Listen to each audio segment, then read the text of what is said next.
Hello बच्चों, कैसे हैं आप सभी। मैं विपुल आप सभी का स्वागत करता हूं आज के इस वीडियो के अंदर। और आप सभी का स्वागत है विपुल जीएस क्लासेस के अंदर। और यहाँ पे जो है यूपी ट्रिपल एससी पेट के जो भी जीएस के टॉपिक हैं उन सबको एक एक करके कवर करेंगे। मैं वादा करता हूँ आपका एक भी टॉपिक छूटेगा नहीं और आप एग्ज़ाम में गर्दा मचा करके आएंगे बच्चों, ठीक है ना। तो आइए यहाँ पे स्टार्ट करते हैं आज फटाफट अपना ये पूरा का पूरा वीडियो। और जो लोग चैनल पे नए हैं बच्चों वे एक बार चैनल को सब्सक्राइब कर लें, लाइक और कमेंट ज़रूर करिएगा। आइए स्टार्ट करते हैं आज का पूरा सेशन, ठीक है ना।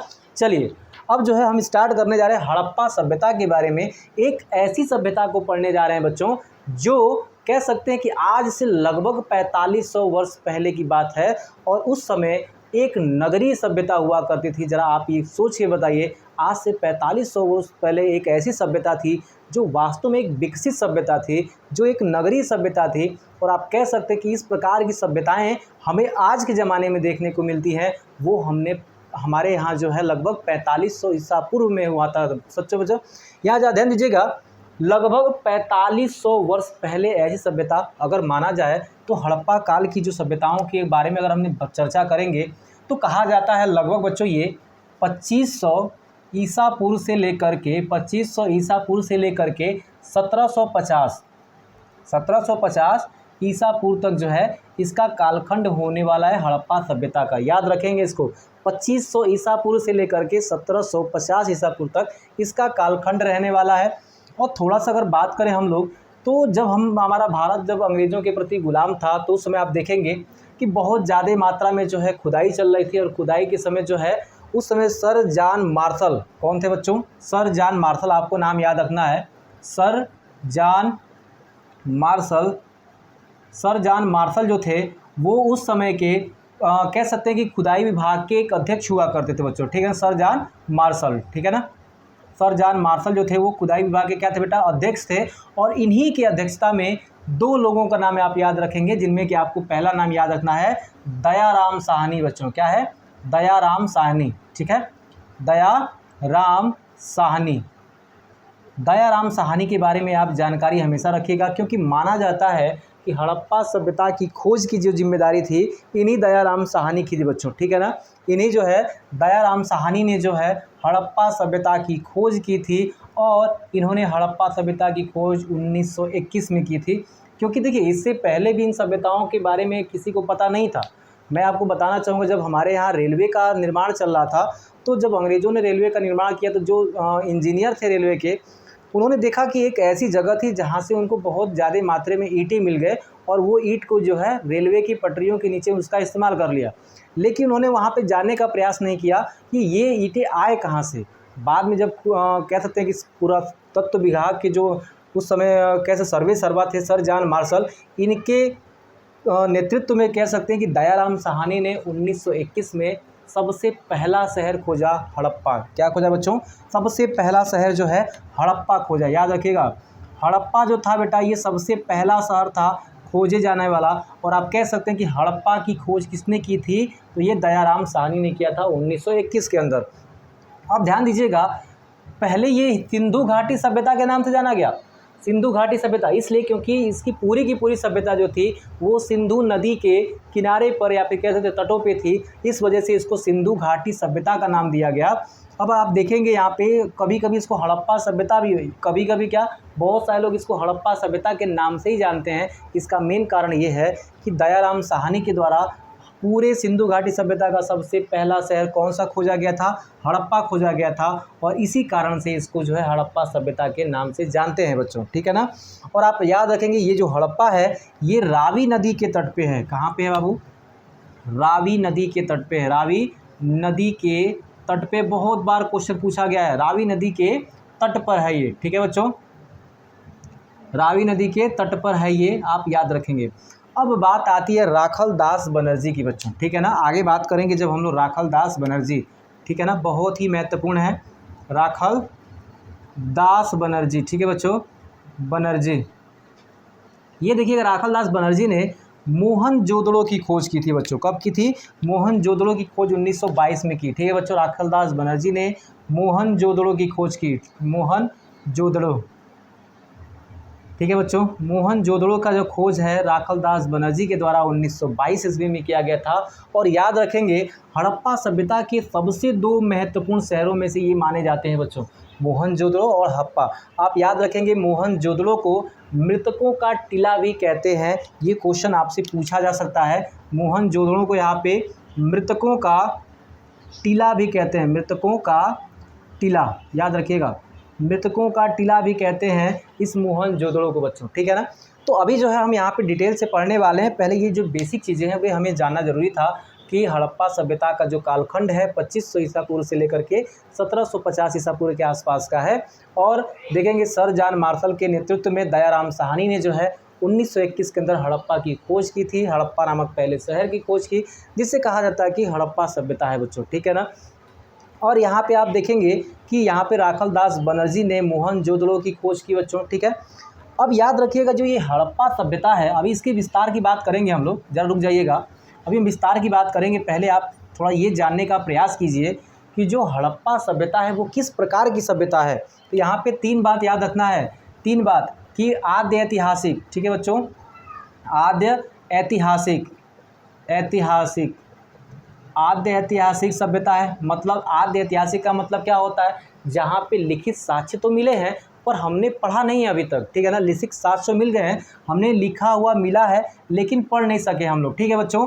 आप देखेंगे सिंधु घाटी सभ्यता का जो भी लेखन कला है बच्चों, वो जो है हमने अभी तक पढ़ा नहीं है बच्चों, ठीक है। इसलिए आप देख सकते हैं कि ये आद्य ऐतिहासिक सभ्यता के अंदर रखी गई।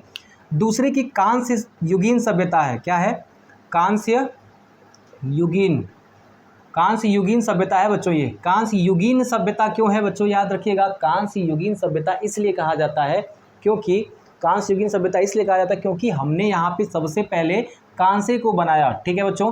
कांसे को इन्होंने बनाया, कांसे की मूर्ति जो है आप देखेंगे मोहनजोदड़ो से भी मिलती है। और आप देखेंगे कि हिरन का पीछा करते हुए कांसे के कुत्ते की मूर्ति भी बनाई गई बच्चों, जो कि आपको हड़प्पा से प्राप्त होती है। तो कांसे का उपयोग जो है, कांस धातु का उपयोग जो है सबसे पहले कहाँ पे होता है, हड़प्पा सभ्यता के अंदर होता है, ऐसा माना जाता है, ठीक है बच्चों। कांस्य युगीन सभ्यता के अंदर, ठीक है बच्चों, हड़प्पा के अंदर कांस्य युगीन सभ्यता के अंदर बच्चों, याद रखिएगा। आगे चलेंगे तो आद्य ऐतिहासिक के बाद कांस्य युगीन हो गया, फिर कहेंगे नगरीय सभ्यता थी ये, नगरीय सभ्यता भी थी बच्चों। क्यों नगरी, आप देख सकते कि उस ज़माने में, ठीक है बच्चों, उस ज़माने में आज से लगभग 4500 वर्ष पूर्व बच्चों बात चल रही है, उस समय एक नगरीय सभ्यता का विकास किया था। यानी आप कह सकते हैं उस समय वहाँ पे जो घर बने थे, पकी हुई ईंटों के घर बने थे बच्चों। और वहाँ पे आप नालियों की व्यवस्था देखेंगे तो गजब की नालियाँ बनाई गई थी, एकदम बीचों बीच, रोड के बीचों बीच नालियाँ थी बच्चों, ठीक है ना। मतलब आप कह सकते हैं कि अगर देखिए यहाँ पे जरा देखिए, ध्यान दीजिएगा, यहाँ पे अगर घर है बच्चों, यहाँ पे भी क्या है, घर है, तो देखेंगे ये रोड था बच्चों, याद रखेंगे यहाँ पे ये सारे क्या मिल जाएंगे आपको, घर मिल जाएंगे, ये इस तरह से, या ध्यान दीजिएगा। और इनके घरों का जो दरवाज़ा था मुख्य सड़क की तरफ खुलता था, या ध्यान देंगे। और ये केवल लोथल में था, मुख्य सड़क की तरफ खुलने का घरों का जो दरवाज़ा है, केवल लोथल ऐसा शहर था जहाँ पे मुख्य सड़क की ओर इनका घर खुलता था, घरों का दरवाज़ा खुलता था, अन्यथा मुख्य सड़क की तरफ इनका दरवाज़ा नहीं खुलता था। बल्कि इस मुख्य सड़क से, मान लीजिएगा ये जो मुख्य सड़क है उससे जो अंदर गलियां गई हुई हैं, या सड़क के पीछे भाग में, या फिर कह सकते हैं सड़क के पीछे भाग में जो है, सड़क के जो पीछे, ये देखिए अगर मुख्य सड़क है तो पीछे जो है इनका रास्ता खोल देते थे ये लोग, ठीक है ना, आने जाने के लिए। मुख्य सड़क पे इनका रास्ता नहीं देखा गया है, केवल लोथल एक ऐसा जगह है बच्चों जहाँ पे मुख्य सड़क की तरफ इन्होंने अपना घर का दरवाज़ा खोला है, ठीक है। और इस सारी पद्धति को कहते हैं ग्रिड पद्धति, ठीक है। तो आपसे कहा जाएगा कि हड़प्पा सभ्यता के नगरों का जो विकास हुआ था वो किस पद्धति से हुआ था, तो आप कहेंगे ग्रिड पद्धति से। कौन सी पद्धति बच्चों, ग्रिड पद्धति, ठीक है ना। ग्रिड पद्धति से जो है हड़प्पा के शहरों का पूरा विकास हुआ था। और आप देखेंगे कि हड़प्पा के शहरों में, जैसे मान लीजिए ये सड़क है ना, इस सड़क में क्या है बच्चों, मुख्य सड़क के बीचों बीच बेटा क्या होती थी, नालियाँ होती थी। और ये नालियाँ भी कैसी थी, एकदम समकोण पे काटती हुई जाती थी बच्चों, ठीक है ना। अब देखेंगे आप यहाँ पे इधर जाती थी बच्चों, ठीक है। मतलब और देखिए इनके घरों की जो भी क्या थे, जो भी कचरा था, जो भी नालियाँ थी जो है बच्चों, वो जा करके इनसे क्या होते थे, मिल जाया करते थे, ठीक है बच्चों। यानी कि नालियों की जो व्यवस्था थी काफ़ी उत्कृष्ट थी। और आप देख सकते हैं कि नालियों को ढका भी गया था, नालियों को ढका गया था बच्चों। और नालियों को ढकने के कारण यहाँ पे जो है कहीं कहीं की पॉइंट भी बनाए गए थे, जहाँ से आप ढक्कन हटा करके ड्रेनेज का पूरा सफाई करके वापस से ढक्कन वहाँ पे रख देंगे। इस प्रकार की नालियाँ भी वहाँ पे पाई गई। अब सोचिए उन लोगों के पास कितना दिमाग हुआ होगा, जो कि आज से 45 वर्ष पूर्व जो हम आज के जीवन को जी रहे हैं बच्चों, वो उस समय उन्होंने लगभग हमारे जीवन के बराबर तक जो है जी चुके थे, और हम वापस से उन्हीं की सभ्यताओं को दोहरा रहे हैं बच्चों। ठीक है ना, याद रखिए इन चीज़ों को। तो हड़प्पा सभ्यता आदि ऐतिहासिक थी, कांस्य युगीन थी, नगरीय सभ्यता थी, और उनके शहर का विकास जो है वो ग्रिड पद्धति के आधार पे हुआ था। शहरों को 2 प्रकार से वहाँ पे डिज़ाइन किया गया था बच्चों, आप देखेंगे तो एक था बच्चों इस तरह, देखिए शहरों को ये ऐसे डिज़ाइन किया गया था। ठीक है ना, इस प्रकार से डिज़ाइन। यहाँ पे निचला शहर होता था बच्चों, इसको क्या कहते थे, निचला शहर, याद रखेंगे ये था निचला शहर बच्चों। ठीक है ना, निचला शहर था, ठीक है, या नगर भी कह सकते हैं, निचला नगर कह सकते हैं। और ये गढ़ था बच्चों। ठीक है, क्या था, ये गढ़ था। अब ऐसा माना जाता है इतिहासकारों के द्वारा कि जो ऊपर वाले भाग में यानी गढ़ों पे रहने वाले कौन लोग थे, जो राजा महाराजा या फिर कह सकते हैं जो सामंत लोग थे, या फिर जो कह सकते हैं जिनका प्रभाव ज़्यादा था इस सभ्यता के अंदर, वे अपना निवास स्थान इस गढ़ पे रखते थे। या फिर अब कह सकते हैं कि जो मजदूर हैं, कारीगर हैं, वे सब जो हैं ये निचले शहर में रहा करते थे। ऐसा इतिहासकारों का मानना है, ऐसा अनुमान लगाते हैं हम कि ऐसा हुआ होगा कि ऊपरी शहर पे जो है लोग अच्छे लोग बसते होंगे, और नीचे शहर पे जो है निम्न लोग बसते होंगे। जैसे कि निम्न लोग कहने का मतलब ये है, जो कह सकते हैं कि सामंत नहीं थे, जो कारीगर थे, जो मजदूर थे, जो किसान थे, वे बेटा वो क्या बसते थे, वो नीचे भाग में बसते थे। ठीक है ना, तो हड़प्पा के शहरों में आपने गढ़ देख लिया, निचला शहर देख लिया बच्चों। ठीक है ना, चलिए अब याद करते हैं, आगे चलते हैं और थोड़ा सा इसकी संरचना को देखने का प्रयास करते हैं बच्चों। ठीक है ना, ज़रा सा यहाँ देखेंगे आप कि अगर पूरा का पूरा हड़प्पा सभ्यता को देखना चाहें तो लगभग ये 13 लाख वर्ग किलोमीटर में फैला है बच्चों। ठीक है ना, लगभग बेटा कितना, 13 लाख वर्ग किलोमीटर में, मतलब इतनी बड़ी सभ्यता, इतना बड़ा क्षेत्रफल को घेरे हुए है बच्चों। 13 लाख वर्ग किलोमीटर। हमारे भारत का कुल क्षेत्रफल कितना है, 32.8 लाख वर्ग किलोमीटर, लेकिन आप देखेंगे 13 लाख वर्ग किलोमीटर ये अकेले सभ्यता लेके बैठी हुई थी। मतलब ये एक बहुत बड़ी सभ्यता थी बच्चों। ठीक है ना, ये एक बहुत बड़ी सभ्यता थी। और यहाँ पे जो बसने वाले लोग थे, याद रखेंगे कौन थे, बसने वाले जो लोग थे वो या तो द्रविड़ थे, ठीक है बच्चों, या तो द्रविड़ थे या फिर भूमध्य सागरीय थे बच्चों। ठीक है ना, भूमध्य सागरीय। ठीक है बच्चों, 2 लोग, या तो वे द्रविड़ थे या तो वे भूमध्य सागरीय थे।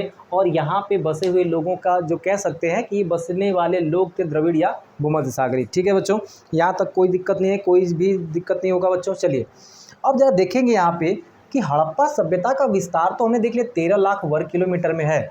और अगर हम ये कहें कि मान के चलते हैं कि ये हड़प्पा सभ्यता है, ठीक है ना, क्या बेटा, ये है आपकी हड़प्पा सभ्यता।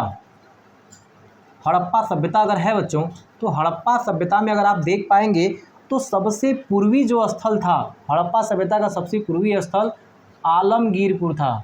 आलमगीरपुर ये है कहाँ पे, आपके यूपी के मेरठ में है बच्चों। ठीक है ना, उत्तर प्रदेश के मेरठ में, उत्तर प्रदेश का जो मेरठ ज़िला है, मेरठ ज़िला है बाबू, वहाँ पे है। अगर ये उत्तर प्रदेश में है तो इसलिए यूपी पेट के निगाह से जो होगा ये बहुत ही इंपॉर्टेंट बन सकता है। किस नदी के किनारे है, हिंडन नदी के किनारे है बच्चों। ठीक है ना, हिंडन नदी के किनारे है, यमुना की सहायक नदी है बच्चों, हिंडन नदी के किनारे आलमगीरपुर है, याद रखेंगे। सबसे पूर्वी स्थल कौन सा है, मांडा। कौन सा है बच्चों, मांडा जो है सबसे पूर्वी स्थल है, चिनाब नदी के किनारे है बच्चों, चिनाब नदी के किनारे है, चिनाब नदी के किनारे है। और ये मांडा पड़ता कहाँ पे है, जम्मू एंड कश्मीर में बच्चों। ठीक है ना, जम्मू एंड कश्मीर में ये मांडा जो है ये सबसे उत्तरी स्थल है, याद रखेंगे, सबसे उत्तरी है। सबसे पश्चिमी कौन सा है, याद रखेंगे, सबसे पश्चिमी स्थल है सूतकांगेडोर बच्चों। क्या है, सूतकांगेडोर।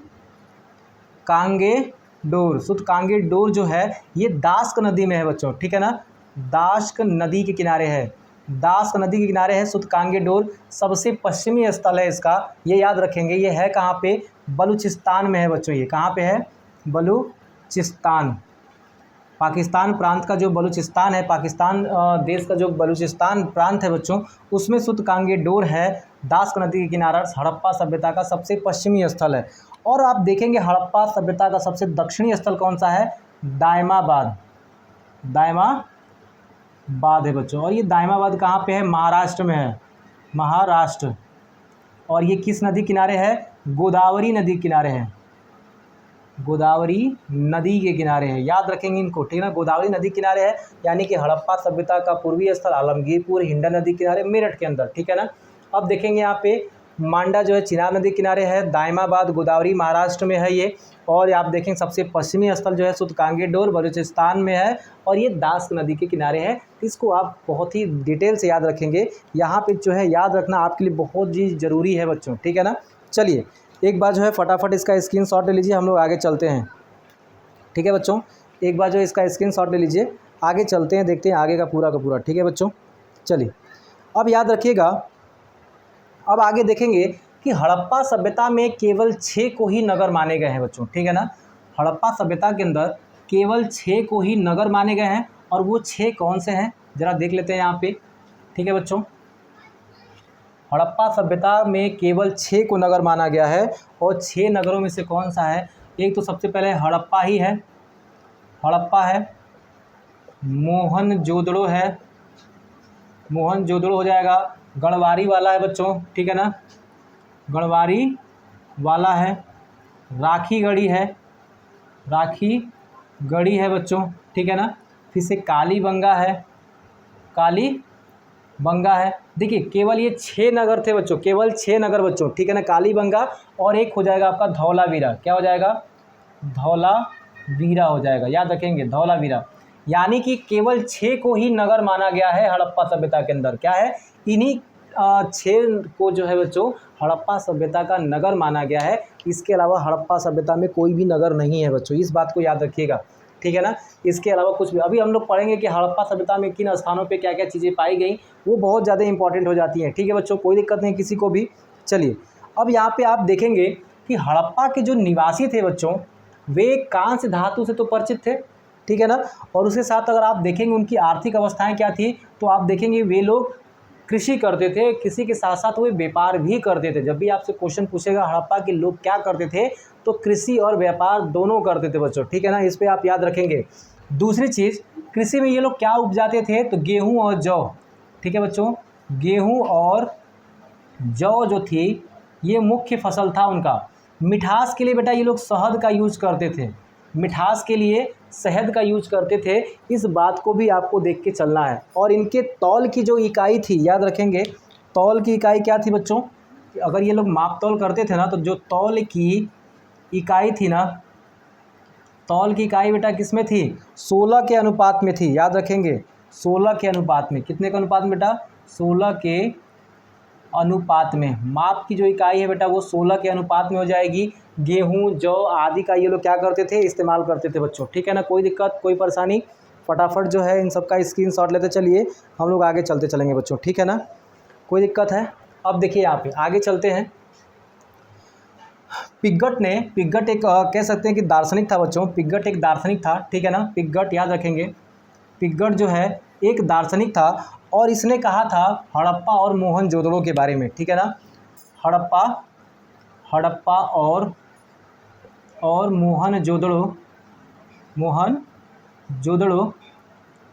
मोहनजोदड़ो देखो, हड़प्पा और मोहनजोदड़ो को एक विस्तृत साम्राज्य की जुड़वा राजधानी कहा था। क्या कहा था? विस्तृत साम्राज्य की जुड़वा राजधानी, ठीक है बच्चों, जुड़वा राजधानी। विस्तृत साम्राज्य की जुड़वा राजधानी किसने कहा था? वो हड़प्पा और मोहनजोदड़ो को तो पिग्गट ने कहा था। तो इस बातों को भी आप ध्यान देते चलेंगे, जो भी इंपॉर्टेंट है आपके एग्जाम के दृष्टिकोण से वे सारा पढ़ते हुए चलेंगे। तो फटाफट जो है इसका एक बार स्क्रीनशॉट लेते चलिएगा, आगे चलते हैं, ठीक है बच्चों। एक बात और यहाँ पे, 2 बात और याद रखेंगे कि स्वास्तिक जो चिन्ह है बच्चों, ठीक है, यहाँ पे स्वास्तिक, ठीक है ना, स्वास्तिक जो चिन्ह है वो जो है आपके हड़प्पा सभ्यता से ही पाया गया है। स्वास्तिक जो चिन्ह है, स्वास्तिक चिन्ह, ठीक है बच्चों, वो कहाँ से पाया गया? हड़प्पा सभ्यता से ही पाया गया है।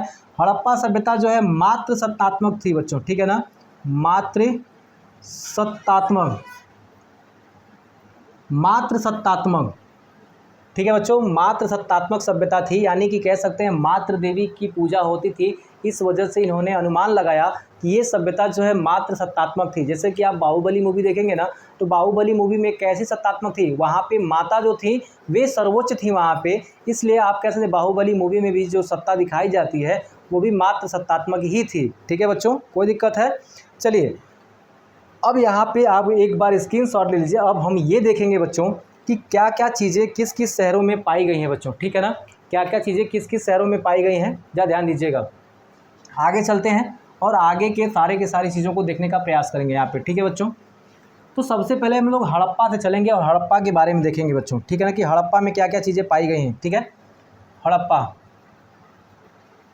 हड़प्पा में क्या क्या चीज़ें पाई गई हैं। तो सबसे पहले आप याद रखेंगे हड़प्पा में विशाल अन्नागार, यहाँ पे देखेंगे 6 अन्नागारों की, ठीक है बच्चों, 6 अन्नागार 2 कतारों में पाई गई हैं, ठीक है ना, 6 अन्नागार, ठीक है बच्चों, की 2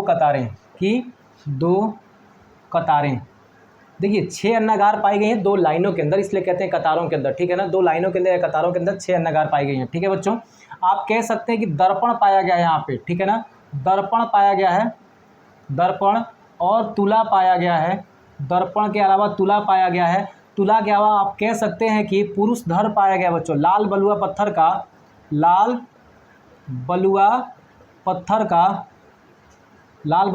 का पुरुष का धड़ बच्चों, धड़ का मतलब जिसमें गर्दन नहीं है, जिसमें गर्दन नहीं होती है ना, नीचे का धड़ कहलाता है बच्चों, ठीक है ना, पुरुष का क्या होगा बच्चों, हाँ, पुरुष का धड़ पाया गया है, ठीक है बच्चों, धड़ पाया गया है। और यहाँ पे आप देख सकते हैं कि हिरण का पीछा करते हुए कांस्य धातु की कुत्ते की मूर्ति, ठीक है बच्चों, यहाँ पे कांस्य की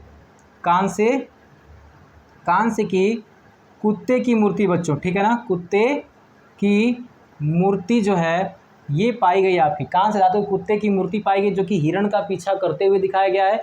ये वाली चीज़ें आपको याद होनी चाहिए, ठीक है बच्चों। यहाँ पे और देखेंगे मात्र देवी की मूर्ति भी पाई गई है, ठीक है ना, मात्र देवी की मूर्ति भी पाया गया बच्चों, ठीक है ना, मूर्ति भी पाया गया, याद रखेंगे, मात्र देवी की जो है आपकी यहाँ पे मूर्ति भी पाई गई है। यानी कि आप देख सकते हैं कि 6 अन्नागारों की कतारें, दर्पण, तुला, लाल बलुआ पत्थर का पुरुष धड़ और कैसे कांसे का कुत्ते की मूर्ति पाई गई, जो कि हिरण का पीछा करते हुए दिखाया गया है, मात्र देवी की मूर्ति दिखाई गई बच्चों। यहाँ तक कोई दिक्कत नहीं, कोई समस्याएं नहीं है, ठीक है बच्चों आपको। चलिए अब जो है हम लोग देखेंगे यहाँ पे मोहनजोदड़ो के बारे में, ठीक है बच्चों, मोहनजोदड़ो के बारे में, ठीक है। देखिए यहाँ पे मोहनजोदड़ो, यहाँ पे क्या क्या चीज़ें पाई गई, मोहनजोदड़ो में क्या क्या चीज़ें पाई गई हैं, तो आपको याद रखना है अन्नागार, ठीक है बच्चों, विशाल अन्नागार पाया गया है यहाँ पे, विशाल अन्नागार, स्नानागार, ठीक है बच्चों, स्नानागार पाया गया है। स्नानागार के अलावा पशुपतिनाथ की मूर्ति, ठीक है बच्चों, पशुपतिनाथ की मूर्ति, ठीक है बच्चों, पशुपतिनाथ की मूर्ति। कभी कभी इनको 3 मुख वाले देवता भी कहते हैं, 3 मुख वाले देवता भी कहते हैं बच्चों, यहाँ पे याद रखिएगा। इनके चारों ओर एक क्वेश्चन पूछता है, इनके चारों ओर कौन कौन से जानवर हैं, हाथी, गेंडा, चीता, भैंसा, ठीक है बच्चों, इनके चारों ओर हाथी, गेंडा, चीता व भैंसा, याद रखेंगे भैंसा। ये क्वेश्चन पूछ लेता है कि निम्न में से कौन सा पशुपतिनाथ की मूर्ति में शामिल नहीं है, तो याद रखेंगे हाथी, गेंडा, चीता, भैंसा जो है इनके चारों तरफ पाई जाती है, ठीक है ना बच्चों। अब थोड़ा सा आगे अगर चलेंगे तो आगे हम देखने का प्रयास करेंगे कि यहाँ पे क्या पाई जाती है, तो आप देखेंगे दाढ़ी वाले पुजारी की मूर्ति भी पाई जाती है, ठीक है बच्चों, दाढ़ी वाले, ठीक है बच्चों, यहाँ देखो दाढ़ी वाले पुजारी की मूर्ति पाई जाती है, दाढ़ी वाले पुजारी की मूर्ति। नर्तकी की, कांसे की नर्तकी की मूर्ति बच्चों, ठीक है ना, कांसे की नर्तकी की मूर्ति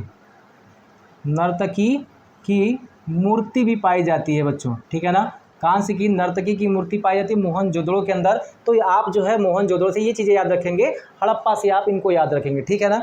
अब आगे चलते हैं, एक बार फटाफट इसका स्क्रीनशॉट लीजिए। आगे देखते हैं क्या क्या चीज़ें और जगहों से पाई जाती है।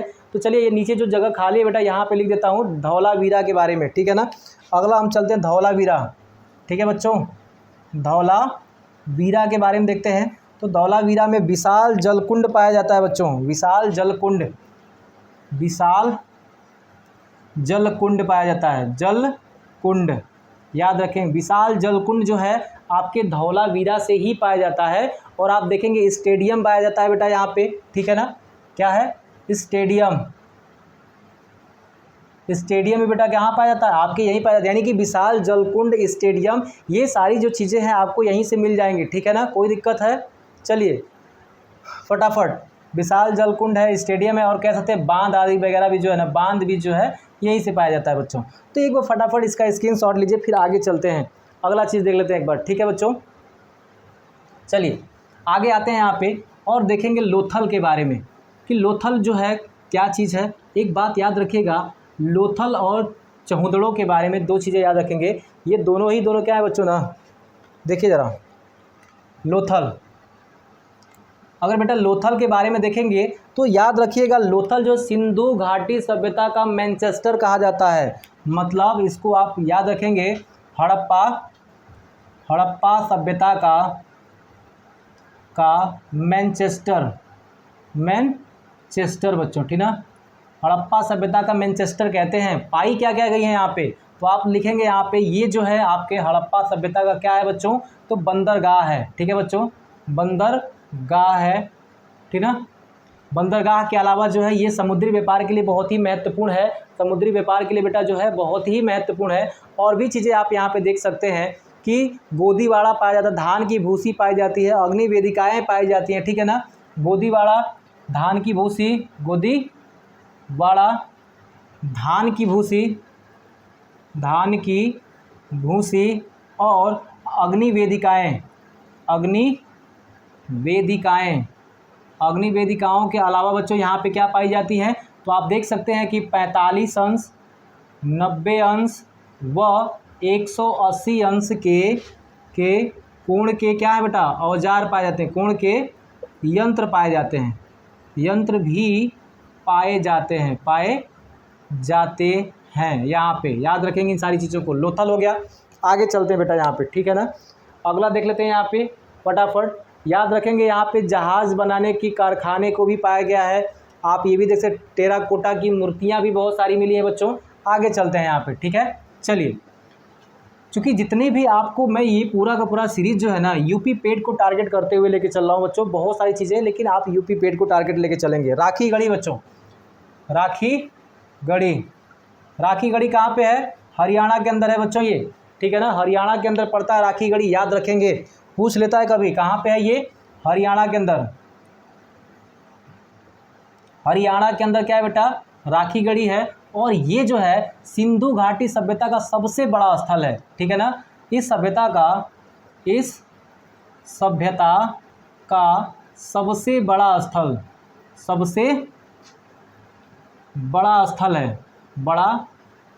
है बच्चों, सबसे बड़ा स्थल है इस सभ्यता का। और इसे जो है, इसे हड़प्पा सभ्यता की प्रांतीय राजधानी भी कहते हैं, प्रांतीय राजधानी भी कहते हैं बच्चों, ठीक है ना। अब देखेंगे यहाँ पे, अब देखेंगे बेटा यहाँ पे जो है चहुंदड़ों के बारे में, ठीक है ना। ज़रा ध्यान दीजिएगा, मैंने आपको जितना भी सारी चीज़ें बताई हैं वो सारा का सारा जो है सही है बच्चों। रोपड़ के बारे में अगर आप देख लेंगे, रोपड़ क्या है, क्या देखें, रोपड़ बनवाली, ठीक है बच्चों, बनवाली हो जाएगा। और आपका जो है चहुंदड़ों, ठीक है बच्चों, इसके बारे में आप जानते चलिएगा। रोपड़ जो है आपका सतलज नदी के किनारे स्थित है बच्चों, ठीक है ना। किस नदी के किनारे? पंजाब के सतलज नदी के किनारे है, नदी के किनारे है बच्चों। और याद रखेंगे स्वतंत्रता के बाद खोजा गया सबसे पहला स्थल यही है, स्वतंत्रता के बाद खोजा गया, लिखते जाइएगा, ठीक है ना। स्वतंत्रता के बाद खोजा गया सबसे पहला स्थल, स्वतंत्रता के बाद खोजा गया पहला स्थल है, ये स्थल है बच्चों। बनवाली क्या है, याद रखेंगे, बनवाली भी जो है बच्चा ये हरियाणा के अंदर ही पड़ता है, सरस्वती नदी के किनारे, ठीक है बच्चों। यहाँ पे अग्नि वेदिकाएँ मिली है, याद रखिएगा। यहाँ पे आप सबसे मुख्य बात याद रखेंगे, अरी गलियों वाला पहला शहर है ये। अली गलियों वाला एकमात्र नगर है, एकमात्र बेटा क्या है, ये शहर है आपका। ठीक है, अरी गलियों का मतलब क्या होता है, एक पॉइंट से इधर भी गली गई, इधर भी गली, इधर भी गली, इधर भी गली, इधर भी गली, इधर भी गली, ये क्या है, इसको कहते हैं अरी गलियों वाला एकमात्र शहर है। अग्नि वेदिकाएँ भी पाई जाती हैं यहाँ पे, और ये बनवाली जो है आपके हरियाणा के अंदर है। चौधड़ों के बारे में एक चीज़ आप याद रखेंगे, चौधड़ों के बारे में बिना गढ़ वाला एकमात्र किला है। मैंने आपको बताया था ना कि हड़प्पा सभ्यता में गढ़ था और ये निचला शहर था, तो इसमें गढ़ नहीं पाया जाता। इस शहर के अंदर ये क्या है, बिना गढ़ वाला जो है बच्चों, बिना गढ़ वाला एकमात्र शहर है बच्चों। बिना गढ़ वाला जो है एकमात्र शहर है आपका चौधड़ो। ठीक है बच्चों, तो यहाँ तक जो मैंने आपको बताया है, मैंने आपको पेट के एग्ज़ाम के दृष्टिकोण से बताया बच्चों। वीडियो कैसा लगा है कमेंट करके ज़रूर बताइएगा। बस थोड़ा सा मेहनत करता हूँ, और सभी लोग वीडियो को लाइक कीजिएगा, शेयर कीजिएगा, ताकि बहुत सारे बच्चों को फ़ायदा हो सके। आज के लिए इतना ही, जय हिंद।